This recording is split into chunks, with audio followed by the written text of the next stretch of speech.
Hello and welcome everybody. Thank you for joining me promptly. Lovely to see you all here today. Great to see many friends here with us, as well as folks we might not have met before. So thank you all for joining us. For those of you who haven't met me before, my name is Rebecca Fielding. I'm the founder and manager of founder and managing director of Grad Consults, and I'm also the architect of the STP model that I'm going to be sharing with you today. So thank you for joining us. We've got a jam-packed hour ahead of us, and I will be taking questions. We've got some time at the end for some questions. So if you want to drop any questions in the chat as we're going along, please do. We will also be recording the session today, so if you've just missed out on the first couple of minutes or you need to drop out for another meeting or something, we will be sending you a copy of today's webinar along with the very first sight of the white paper. So in this webinar, I'm going to be sharing with you the highlights for those of you who might not want to go into the 22-page detail and quite the love and detailed theory that I have for the last few months of my life. You're going to get the highlights reel today. So that's what I'm going to cover off for you. So let's have a look at what we intend to cover. I'm going to talk you through a little bit about our research methodology. I'm going to talk about the 9 factors that are contributing to the widening gap between student and professional life, the 9 psychological factors that make up the shift from student life to professional, the most and least challenging shifts that have come through from the data, observed differences in any of those groupings who've responded to the survey, and the development interventions that have had the greatest impact. Great to see some of our wonderful pilot partners here with us today. This study, of course, this research would not have been possible without them. So a huge thank you to them, and we'll be hearing from them later. And I'll finish up with some recommendations and questions. So that's everything we're going to cover off in a very busy hour together. As I say, please feel free to pop any questions into the chat as we're going along, and I'll pick up as many of those rapid fire as I can at the end of the session. So let's quickly move into what we want to have a look at today. Oh, I'm sorry, that's gone much further forward than it should. There we go. So let's start with understanding the STP problem statement and concept. So what was the problem we were trying to solve, and what's the concept in terms of being able to conceptualize how we solve that problem? So the problem essentially has existed for many years. I, like many of you, have worked in and around student recruitment, early careers for many, many years. And we all know it's always been a challenge to transition into the world of work. Many of us can remember our own challenges as we entered the world of work after leaving academia. But what we've recognised, I think, probably about 2 years ago now, is that that traditional term of work readiness really wasn't cutting it for people in terms of defining what that shift was. And we also recognised, both anecdotally and in the research data that was coming through, that the gap from student life to professional life was widening, despite the best efforts of many, many people who work in the profession here today. We could see it was widening. So we sought to solve that problem, and we conceptualised it by acknowledging and recognising that much of the behaviours and mindsets and psychology which help us to thrive and succeed in the world of education actually can't always be hugely helpful for us in the world of work. There's a lot to both unlearn and relearn about what makes us successful. I'll talk about some of those shifts later, but what we wanted to do is really map that and model it to bring some more nuance to it and to acknowledge that those people who are going through this shift, it is a liminal state. It's not a binary one. You're not work ready or not. You are, in fact, transitioning from one to the other in this state of liminality. Like adolescence is when you have one foot in childhood and one foot in adulthood. This transitional state is also where we still have one foot in our educational mindset and another in our professional mindset and behaviour. So it's a transition rather than a binary state. So that was the concept, and what we really wanted to do in mapping and modelling this shift is to validate, normalise and demystify that transition for students and early careers hires. And that's particularly important for those who come from more diverse backgrounds or are first in family going into professions, for whom I think that the transition has often been opaque and quite difficult to understand and navigate. So that's what the problem we were seeking to solve, and what we were looking to achieve. So Let's have a look at how we went about doing it. This is our research methodology. Some of you will love this stuff. If you do, there is lots more in this in the white paper for you. If you don't, here's a high-level overview. There were 8 steps to it. We started with focus groups and interviews with over 50 careers professionals and early careers professionals as well, many of whom are here with us today. We did then a full desktop and literature review to look at the research that was coming out of academia, but also to listen to practitioners about the emerging trends that they were observing with their early careers hires to validate that. We were then able to look at the model, refining the model that we developed, and that allowed us to build a blueprint for the STP. We then moved through the creation of lots of questions and norms in order to create the indicators, if you like, of each of those psychological shifts.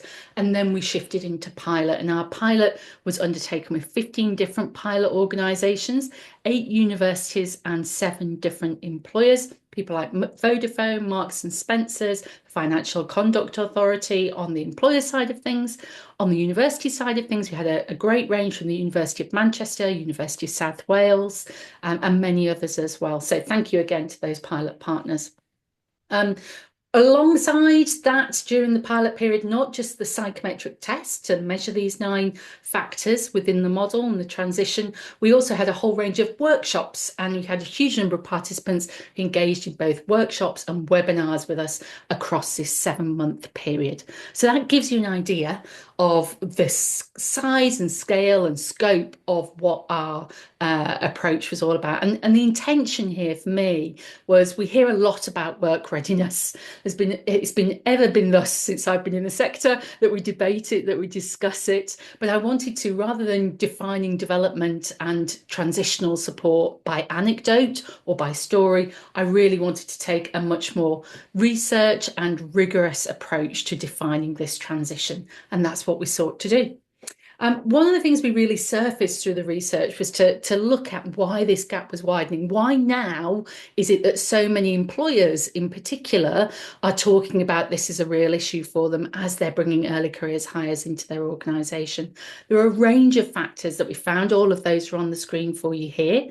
And some of the primary ones are, as you might expect, things like COVID, which obviously had a massive impact on access to work experience, but also cognitive, behavioural, social development skills. You know, all the stuff we're supposed to do as teenagers, like dating the wrong person and going to the parties we're not supposed to, and all those wonderful things, taking risks, engaging in, you know, social etiquette with other people. We're supposed to do those things as teenagers.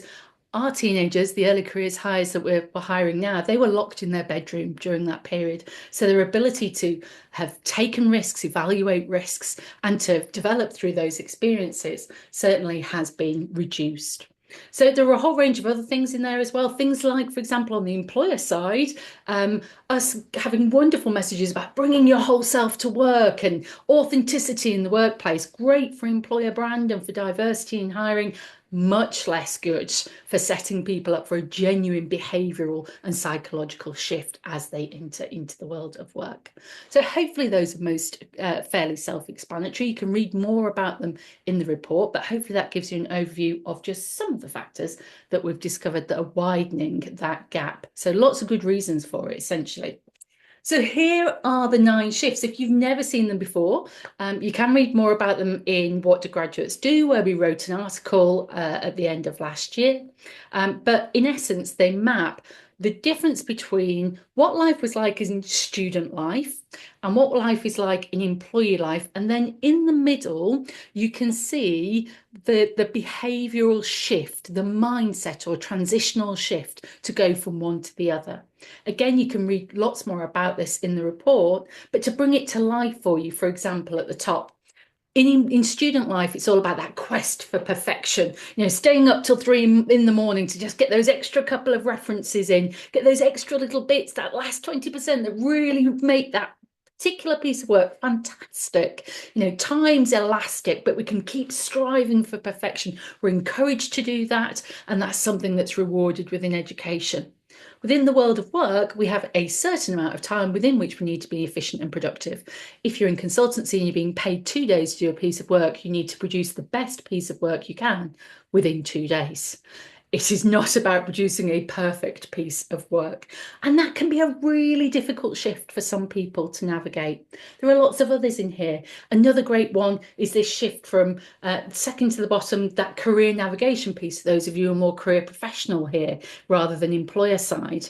It's very clear, I think, when you're in education, you do your GCSEs and that takes you on to certain subjects at A level, that takes you on to a certain subject, year one, year two, year three, a replacement at university, with an expectation often of a linear direction into your career. We all know that that's not necessarily true, but there's that expectation exists often within students. When you get into the world of work, of course, it's much more like a plate of spaghetti. Everything's much more about the opportunities you take, if you're willing to relocate, if you want to take a risk or not, if you volunteer, the connections, the relationships, the networks, the opportunities, things that happen across the course of our career that are often self-driven. So it's about that career self-navigation rather than that clarity of clear next steps and structure.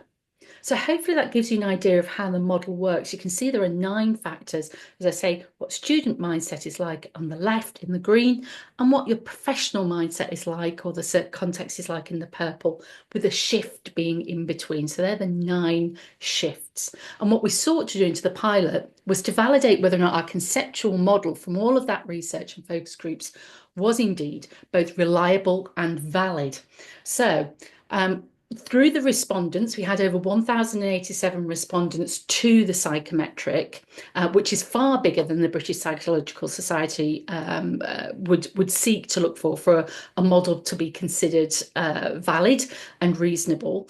So we've got a nice size sample pool. We had a lovely normal distribution across a bell curve as well, showing that we're differentiating between different respondents. And then we used a whole range of different occupational psychology tests and models to ratify the models. Again, for those of you who love this, there's a whole page on the statistics and the tests in the white paper for you to swim around in. But in essence, what it told us is that the model is valid. The 9 factors are valid and different from one another, that the questions we're asking are providing consistent responses, that we are able to reduce from the pilot our 54 questions down to 27. And by doing that, not only does the test remain valid, but also more reliable as well. So we've got some great data. So that the theoretical model, the concept has now been piloted and tested, and we know now that these 9 models are true and valid and reflective of the transition from student life to professional life. So how do we measure it using our psychometric? Well, this is how we measure it. At the bottom there, you can see some example questions. There's a couple of different statements on a scale. A student will rate themselves to most like me. 2 different sets of questions. Which one's most like me? Am I somewhere in the middle, or am I more towards this one or more towards this one? Each of those statements, as you might imagine, relate to different factors. All of those statements have been designed to be psychologically desirable and socially desirable, so that it isn't particularly obvious that one is worse than the other, because there is no right and wrong here. It's just about reflecting on where I am in my mindset and behaviours in that transition within that liminal state. It's quite a short online test. It's issued by email, and the reports can then be either distributed immediately upon completion of the test, or you can set a date for when people receive the test. And their report. The report includes that lovely summary that you can see on the right-hand side, showing them a profile against each of the 9 factors. Where are you in your transition for each of those 9 factors? If they're more towards student mindset, it's more green in that bar. If they're more towards professional mindset, it's more purple in that bar. And it's for each of those factors, then they get development suggestions. Those development suggestions are tailored to where they are for each of the 9 factors. And they range from easier jumping off points if they're more in that student mindset, or more challenging ones if they're more in the professional mindset. So there's a whole range of different reports, in fact, 19,683 different versions of the report, depending on where they are in their transition for each of those 9 different factors. The other good thing that you can do with this is you can run it, if you're running one campaign, you can segment it by different cohorts. So let's say you're using it for different courses, different subjects, different years of study, or you've got degree apprenticeships and placement students, interns and graduates. You can run different cohorts, and then you can compare the responses and the scores and the factors between each of those different groups to see if there are any significant differences for different populations. So that's how the psychometric works. What has the psychometric told us? This is where it starts to get really interesting. This is where I really start to geek out over the data. Well, first of all, let's look at the least and most challenging shifts. So, self-reporting in the psychometric is what you can see in the infographic there on the right. So, having completed the psychometric, the most challenging shifts that students are saying they're finding to make are pragmatism and task navigation. So, that kind of getting over that quest for perfection and being able to be more efficient, they're finding that quite hard to let go of. And task navigation. So we've got that clarity, haven't we, in academia, if you've got deadlines, you know exactly what's expected of you, everybody gets the same information at the same time. Yeah, doesn't sound much like work, does it? So learning how to respond to changing demands, changing priorities, changing deadlines every day, that task navigation they're really struggling with. They felt that professional interaction with other people, with colleagues and people within an organizational hierarchy, they were strong at, and diverse collaboration they felt very strong. They felt was an easy shift for them to make. What's interesting is we asked managers in our line manager workshops and training to rate the same things, and they felt slightly differently. So they actually rated accountability as one of these shifts that students were finding easier to make, suggesting that it's easier for them than students think, or they're better at it than they think. And self-sufficiency is one of the more challenging ones, suggesting students believe themselves to be more self-sufficient than they actually are. And again, I think we're hearing that and seeing that a lot in the work that we're doing with managers. So interesting to compare the two populations, hopefully really interesting for you as well, as you think about how you can use and apply this model with your students and early careers hires. These are the overarching themes that people have identified, and we've seen them consistently across all the different populations that undertook the STP.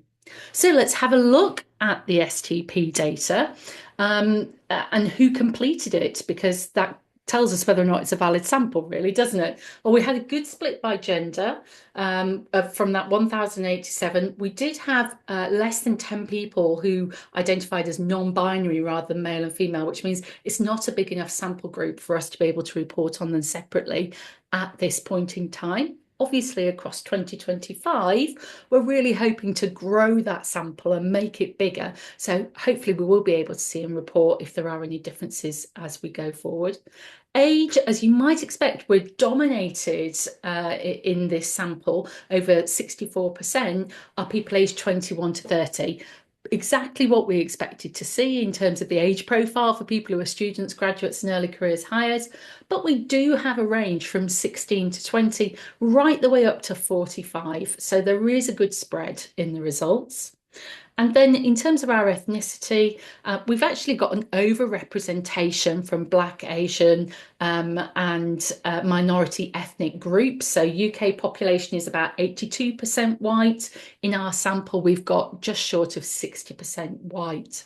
So a good representation of different profiles of people within the demographics. So hopefully that gives you some confidence that the data that we look at is representative of your students and your early careers hires.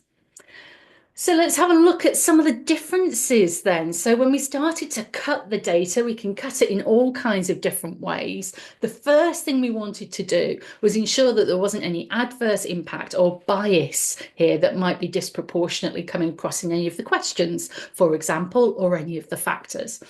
So we were really pleased to see that there was no statistically significant difference in mean total score for men and women. So that means that we're not seeing any kind of adverse impact either in the question set or other factors. And you can see in that chart that the pattern of responses for men and women were both very similar, with pragmatism and task navigation scoring lower for both of them. So that's the overall headline. However, when you dig in to the 9 individual shifts, there are some really interesting differences. And for those of us who would like to debunk a lot of gender and kind of social norms, I'm afraid this doesn't do that. So men rated themselves significantly higher on failure avoidance, or fortitude as it's now known, and task navigation. So they're basically much more confident in the face of ambiguity and things changing regularly. and they're much more willing to put themselves forward, to take risks and to fail.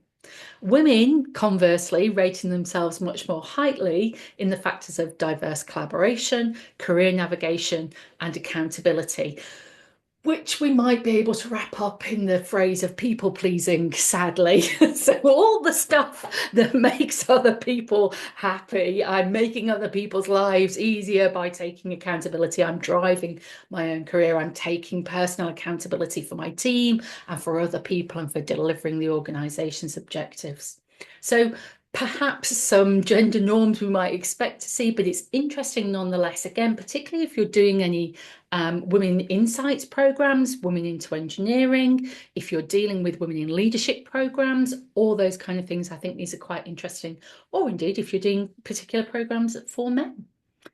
Let's have a look at ethnicity next. So again, pleased to say there were no statistically significant differences in mean total score by different ethnic groups. So whilst you can see there is a slight dip here for the white group compared to all other ethnic groups, we're talking about small percentage points. And when we did the full statistical variance, it's not statistically significant difference. What is interesting again is just like gender, there are some differences when you come out of the headline findings and norms and into each of the 9 shifts. There are some interesting differences. So at the bottom there, you can see task navigation, white individuals scored significantly higher than Black, African, Caribbean, or Black British individuals. So that's that ability to be able to cope with things changing all the time without clarity on exactly what's expected of me and why. Again, if you're working with Black Heritage students or on a Black Heritage programme, that could be a really interesting insight on which you could put some transitional development into place to really help support this transition for them. Career navigation, again, another really interesting difference. This time, Black, African, Caribbean, and Black British individuals scored significantly higher than white individuals. So very much owning their own career, driving their own career, seeing that as something that they self-drive and are responsible for. That's something that's much stronger with Black, African, Caribbean, and Black British students and early careers hires. So again, some really interesting differences. When you get the white paper in its fullness after the webinar today, you'll be able to delve into some of those differences a little bit more. Again, as I'm talking about things, if you're thinking, oh, that's interesting, tell me more, Rebecca, please do pop any questions in the chat, and I will make sure that I pick up on them when we come to the questions at the end of the session. Age. So as we might kind of reasonably hypothesize and as we expected, there is a small but statistically significant positive correlation between age and the transition from student life to professional life. So this indicates to us that the STP will probably be most benefit to those who are younger or very early in their career, whereas those who are older, perhaps career changers, or have pivoted into a completely different area of career, less likely to be impactful for them, because a lot of these transitions they've already made through their life experiences or work experiences to date. So to a certain extent, we were quite pleased to see that result, because common sense told us that that should be the case, and that's exactly what we've seen borne out in the data. Let's have a look at education level next. So we had a wide range of different educational attainment levels in the data, right from school leaver, and we indeed had one person who hadn't completed school, so they hadn't left school with any qualifications, right through to school leaver, college leaver, undergraduate students, master's students, postgraduate diplomas, up to PhDs. So there was a good spread. As you might expect, it was dominated by graduates, who made up 41% of the population, and postgraduates, who made up 26% of the population. The remainder of the population were distributed amongst all of the other groups, with school and college leavers being the third most popular category. We have in the full white paper broken down the differences by all of those different educational levels in a bit more detail. But for the purposes of giving you some headlines today, one of the groupings we did was to look at those who have a university degree or higher, so undergrads, either a BSc, a master's, postgraduate diploma or PhD or higher, and those who didn't have a degree, so hadn't gone to university. And there was a significantly higher, statistically significantly higher total score for those that did go to university than those that did not. So that would suggest to us that university is indeed helping students and graduates to prepare more for that transition from student life to professional life. However, we also know there's that really strong correlation between preparedness and age. So it might very well be that there's a conflation or correlation there between the two things.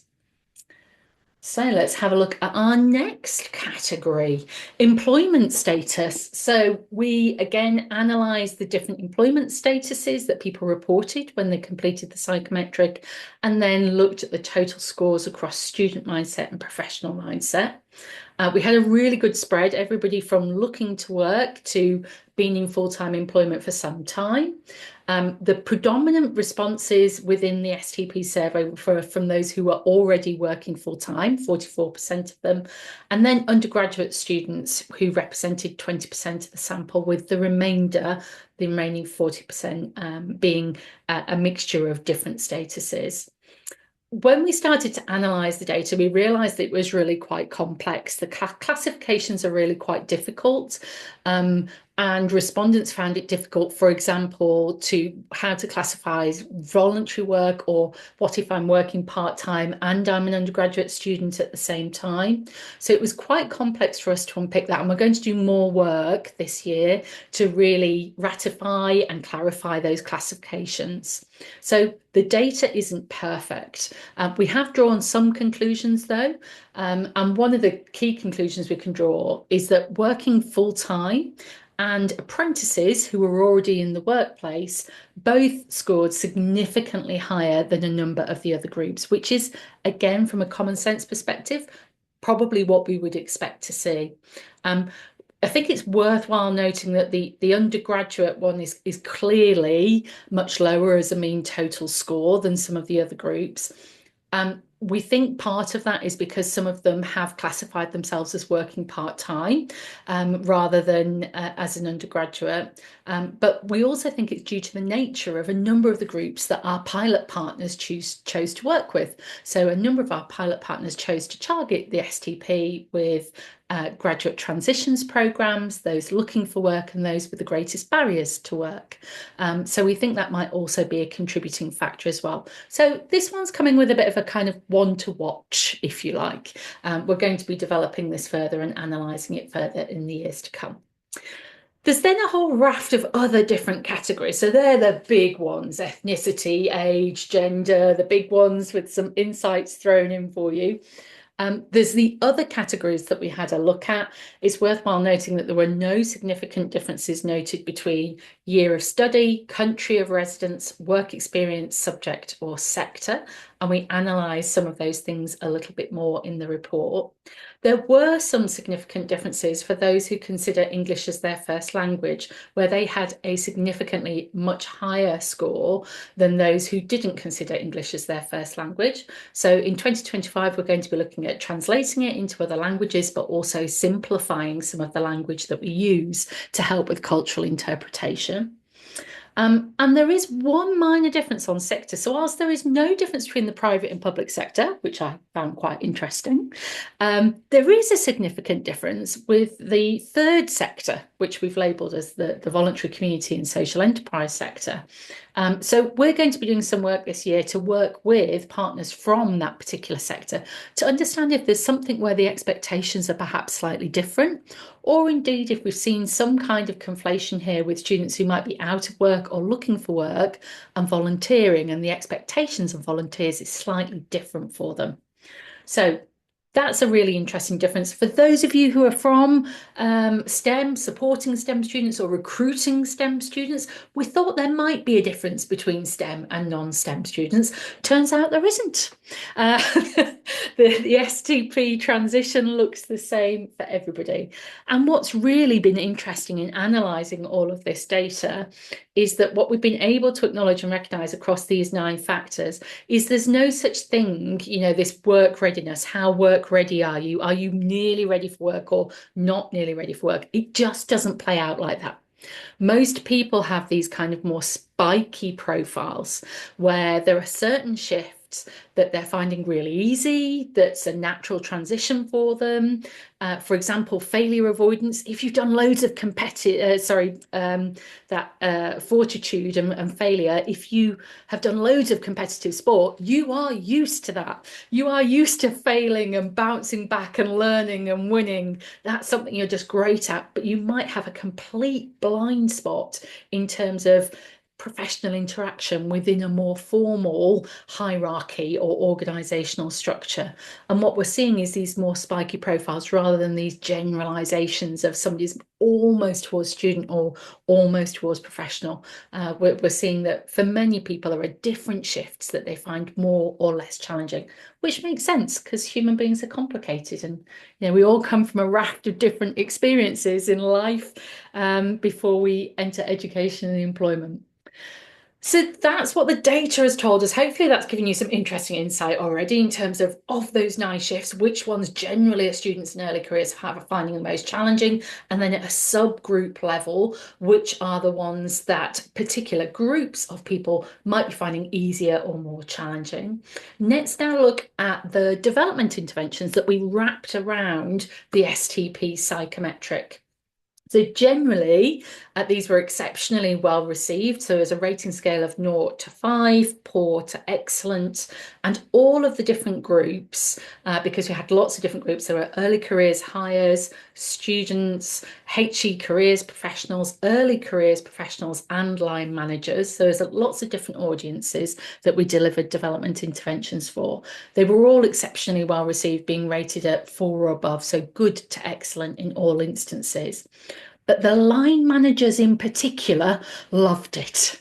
So if you're an employer here looking to support your line managers and your early careers hires, that would, if I could only do one thing, if I could only recommend one thing to you, that would be the one thing. Now, we really want to do longitudinal learning impact studies around these development interventions. So, for example, this year in September, we're aiming to do a retest 1 year on of a population that we gave the test to a year ago. So test and retest in order to evaluate growth and measure impact against the STP and compare that to some control populations of people who didn't go through the STP. So that's going to give us some really exciting and impactful longitudinal data. Right now, we can't give you that because we're still in the early stages. So the measures we have around learning impact and the impact of the STP are primarily around learning objectives and learning outcomes. And there were 3 primary learning outcomes that we evaluated prior to and at the end of each development intervention. So you can see each of the different groups here, and then in the blue at the bottom we've also just got those people who only did the psychometric, so they didn't do one of the development interventions. And across the board what we've seen is generally the psychometric standalone doesn't have as much impact in terms of organisational learning for individuals or for the organisation than when you wrap the development interventions around. And again, each time you can see that green bar for the line managers really saying, yes, I'm able to identify those STP transitions. I understand them. I get them. I understand those 9 shifts that they need to make. I can articulate and understand now why this gap is widening. So many of the managers that we worked with were saying to us, I've been really struggling. One of the quotes we had from somebody was, I thought my line management skills were failing me. I've been a line manager for 20 years. I've always had exceptional feedback from people. And I'm now working with these graduates and early careers hires. And I thought I was doing something wrong. I couldn't understand why they were presenting with these different behaviours.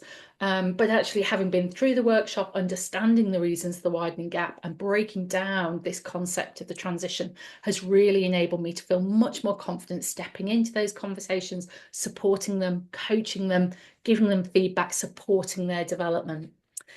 And you'll have noticed, the beady-eyed among you, that whilst the line manager green chart has been nice and been like, wow, massive percentage increases in terms of learning gain, the early careers hires and the students themselves, not quite so big in terms of the percentage increases in learning against the objectives. Why is that? Well, you may or may not be surprised to hear that the early careers hires and students themselves universally rated themselves as the most knowledgeable people on this topic at the beginning of every session. They have more knowledge on it than careers professionals. They have more knowledge on it than line managers. They have more knowledge than early careers teams and professionals. And of course, again, they don't know what they don't know yet. So, and they are going through the transition. So from a personal perspective, they are experiencing it. And so therefore, I'm sure, have a sense that they have a good understanding of what's happening. But what they don't have yet is that ability to look from the other side and realize the distance traveled and how much there is yet to learn. So for those of you who are a fan, I know there's plenty of critics of the Dunning-Kruger effect. It is, I think, a great example of those folks who don't know what they don't know yet. So they think they have a really high understanding prior to it simply because they don't yet fully understand what the transition involves as they move into the professional world. So they rated themselves very, very highly to begin with. We did see shifts of 25 to 30% in their learning gain, but it wasn't as big as other groups because they started much higher. So that's the reason why, if you're thinking, hang on a second, this doesn't seem to be helping my early careers hires or my students, it is. It's just often it's not quite as big because of that higher starting point.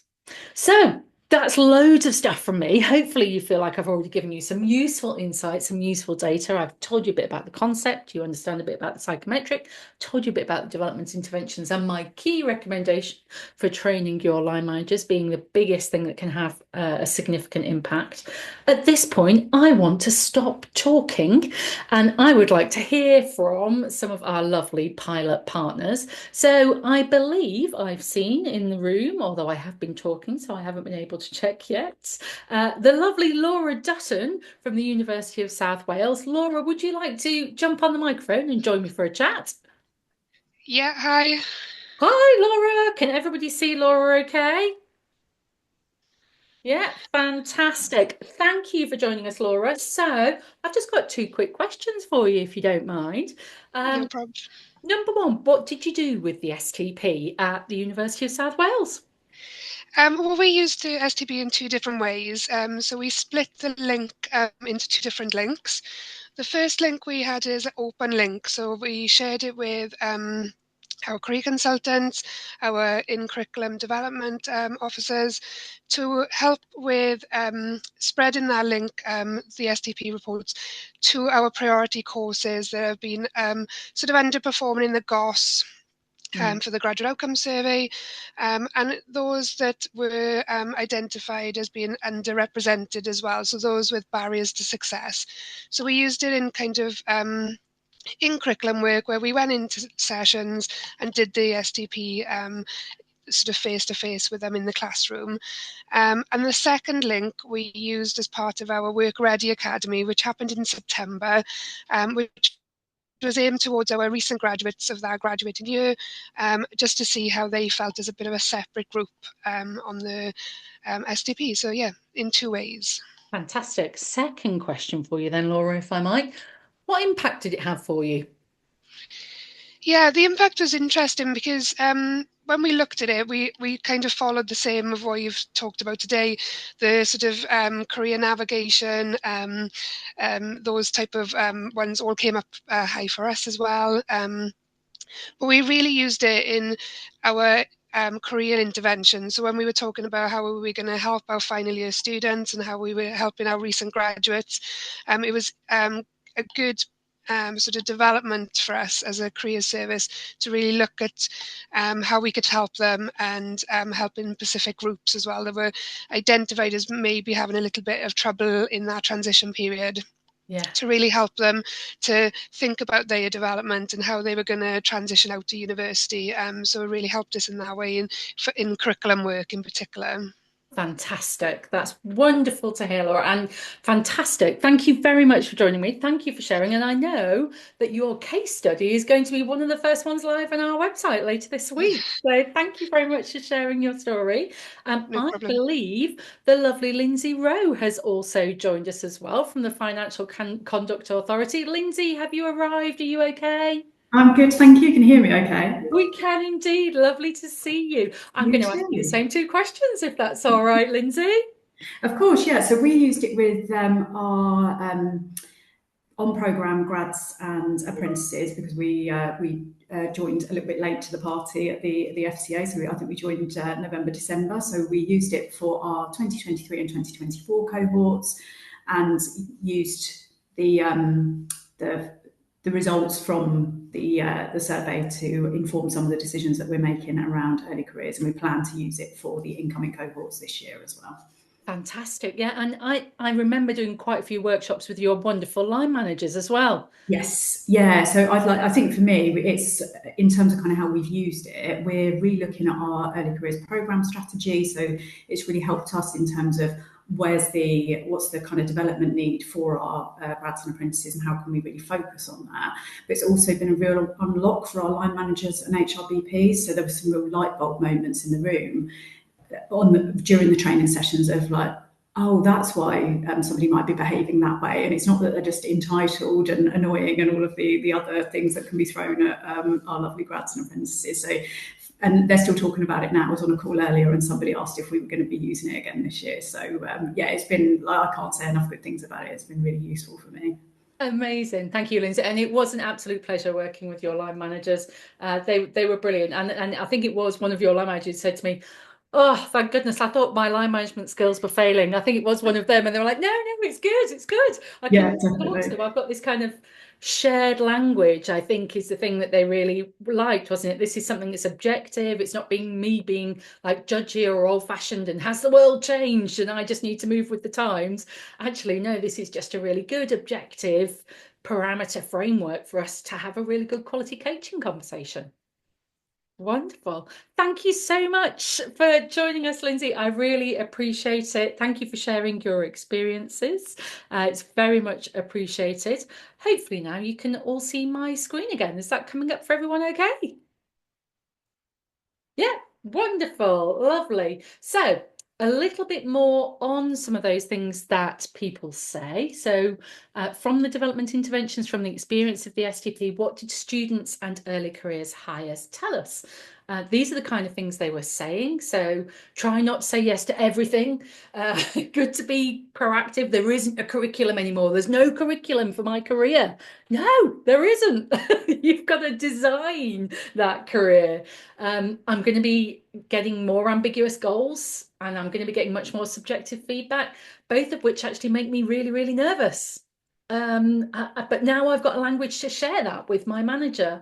My feelings and concerns as I enter the world of work, they're natural. People feel the same way about some of these changes. It shouldn't stop me from taking action just because I'm nervous.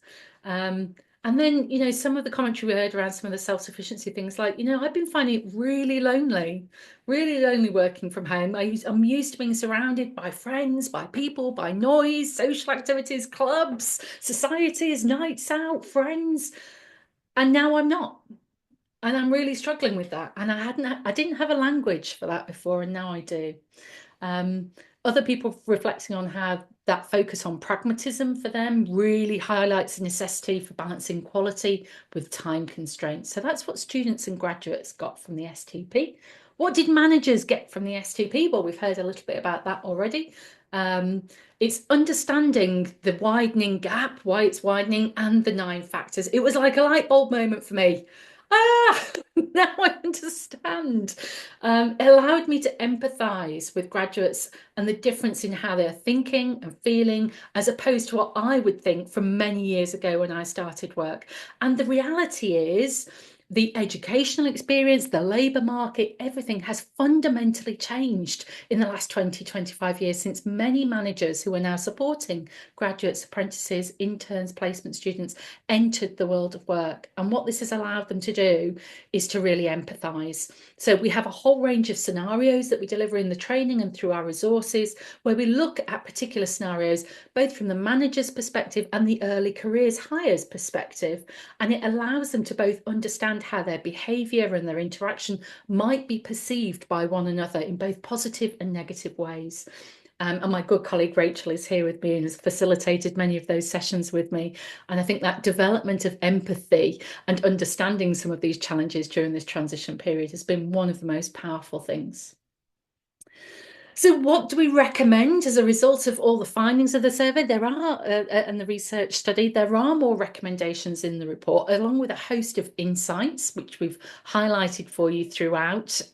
So for those of you who love the data and the science, please feel free to geek out. For those of you who don't, I've handily stuck some post-it notes and light bulbs throughout the white paper, so you can gravitate towards those. I can see my lovely colleague, the ex-colleague George Theodorou with us, who I know is an psychology guy, so I'm sure you'll be going through it, George. But for those of you who just like the headlines, you will be able to easily identify some of these recommendations and insights throughout the report. For employers, if I recommend one thing to you, it's training your line managers, and if you can, your people teams. We've really seen significant benefits there. And as Lindsay talked about, you can use the STP to support the whole development programme, from onboarding right through to identifying the specific development needs for different cohorts. So which of the 9 factors are our apprentices finding the most difficult to navigate? Which are our graduates? Which are our second or third year graduates? How is that differ for them? And then, of course, this test retest methodology. So if you test, design and deliver development, you can then retest to demonstrate whether or not the development input you've put in place has closed that gap, has had a positive learning impact by using the STP again at a later stage. For educators and careers professionals, we'd definitely recommend, as you heard from Laura, brilliant examples of embedding transitional development and the STP into curricula. You can do that through the STP psychometric, or you may just want to use the model. There are many people who've been using this model in workshops, preparing for placements, helping them to understand what that shift might look like. You can also use the STP, though, to tailor institutional development programs. So if you have an internal graduate program or internal internship program, they can really help you to design and deliver the development inputs that will have the most impact for that particular group. It can really support transitional coaching, and Bev Herring from Aberystwyth has done a fantastic case study for us about how it's really enhanced the coaching conversation. It's elevated it towards this transitional preparation for professional life. And then, of course, you can also use it for test retest mechanisms to look at the efficacy, let's say a graduate transitions program that you run this summer, designed to support your graduates looking for work. Where are they at the beginning of the program on the STP, and where are they at the end? How has the development program that you put in place enabled you to shift the dial for that group of students? Has it really addressed the challenges that they're finding the most difficult? Because one of the things that have really surfaced throughout this research is we talk a lot about skills and we talk a lot about work readiness. But actually, I think students are generally brilliant at learning stuff. That's what they're taught to do. That's what academia gives them, is the ability to learn new skills and learn new knowledge. I'm not convinced that that is really the gap holding many of them back. Actually, I believe it is the psychological transitions, these shifts into work. And when we're listening to practitioners, to employers, to line managers, it is this mindset and behavioural shift, which in many cases are causing some of the problems and the issues that we're hearing in this discussion and debate around work readiness. For both employers and for educators, if you're not going to be able to use the STP at a cohort level to really understand the granular needs of your particular population or cohort, you can take the general themes from the STP white paper and findings, which tell us that task navigation, pragmatism, and self-sufficiency are the three shifts that students in early careers hires overall are finding the most challenging shifts to make. So if you're going to put some development interventions into place to support the transition into the professional world, those would be the three that I would put into place and recommend to you. If you want to find out more, there's going to be a whole host of things. So you lucky folks who've signed up for the webinar today, you've got exclusive access to the white paper. We're going to be sending that to you after the webinar today, along with the recording of this webinar. So you're going to see it a couple of days before everybody else. So general release for the white paper will be alongside our website release, which will be later this week. So you lucky folks are going to get it nice and early. You can have a good mooch through. So there'll be the white paper itself. There's also going to be a host of case studies on our website, so showing you how both employers and universities have used the STP and what impact it's had for them. We've also got 2 brochures that are going to be available on our website, and those brochures will include all of the different options for you and all of the different costs. If you did just want to do the psychometric, that can go just from 50 licenses right up to 700. Or you might like to do a couple of the development interventions for your HE careers team, your early careers team, or for your student and early careers hires. The only thing I would say on that is we did give our pilot partners exclusive access to book a little bit early. They get a few perks as our lovely pilot partners who trusted us from the beginning. So they were able to book a bit early. And I have to say, September's already looking busy. If you are an employer looking for something as part of your induction or that September period, that's looking busy. So again, as soon as you're here joining us on the webinar, I'll give you that tip now. Those dates are going sooner than others.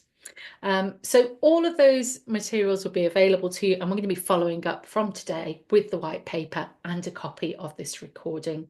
On our website and on our socials, you'll also find videos about the STP and the transition, and there's a whole host of resources that will be readily available to all those who join us on the STP this year. So if you do become an STP client, you'll have full access to our resource portal with 17 different videos that you can use in a variety of different ways, templates, guides, coaching questions, the scenarios that I've talked about, lots of different materials that you can use and embed in your practice, either with managers or with your students or your early careers hires or colleagues in your organisation. So that's everything from me. I wanted to leave. I've left 8 minutes for questions. Hurrah! So I can't see any in the chat, but if anybody has a question and you want to come off mic to ask a question, please feel free. Anybody want me to skip back to any of the data or ask me more questions about the methodology or the model?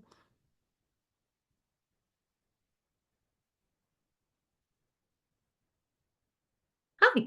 Thank you, Harriet. What would be your main message for managers of early careers hires?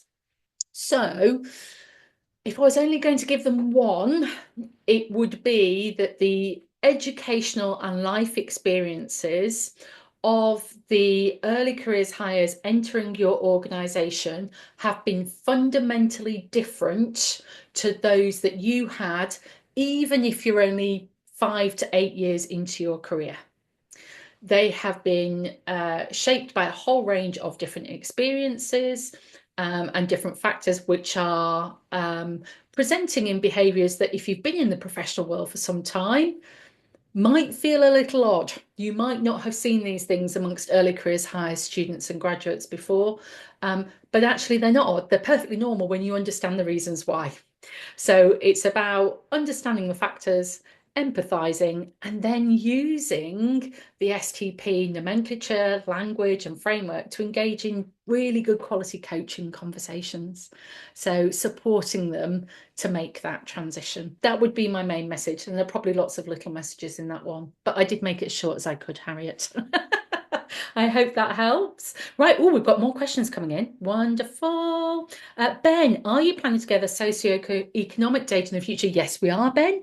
That's one of the things that we're going to be adding to our analysis, and I think might be really interesting for us to analyse as well, to see if there is any difference. I'd like to, for example, look at those who are first generation at university as a singular group. I think that might be quite interesting to see if familial professional background does make a difference to work readiness in terms of just all of that innate stuff that you pick up at the dinner table and around your family if you happen to come from a professional family. Emma Day, thank you for your question, Ben, and thank you for your support, Ben. For all those who don't know Ben Williams and his team are acknowledged within our white paper. We worked with Ben and his team at STEM 10 as a team of independent expert occupational psychologists. So we have not been marking our own homework. We have had the experts to do it for us and to work alongside us. We couldn't have done it without you, Ben. We really value your expertise and everything you and the team brought to the table. Emma Day, hi there. You mentioned that one of the most impactful things to do is making sure people leaders are aware and trained. Can you expand on the data and specifics behind this, please? Yes, certainly, Emma. So in the data that you've seen there, we've amalgamated line manager training and early careers and people teams training into one bar in terms of the data, because actually the impact in terms of learning impact was comparable.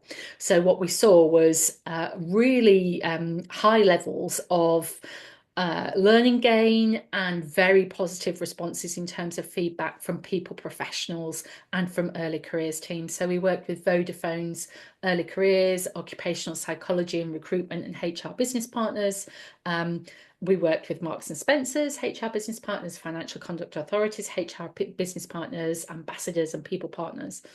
And of course, they are often the first line of people that any issues or concerns about performance or behaviour are raised from a line manager perspective. So they felt very well equipped, ahead of the rest of, I think there was that reassurance that their line managers didn't know something that they didn't. So they felt they had more knowledge and understanding of the model, that they were able also to advocate and promote the model. So when the managers came to them and said, I'm having these issues, they could say, well, have you sat down and had a really good coaching conversation on the factors in the STP that might be showing up for you here?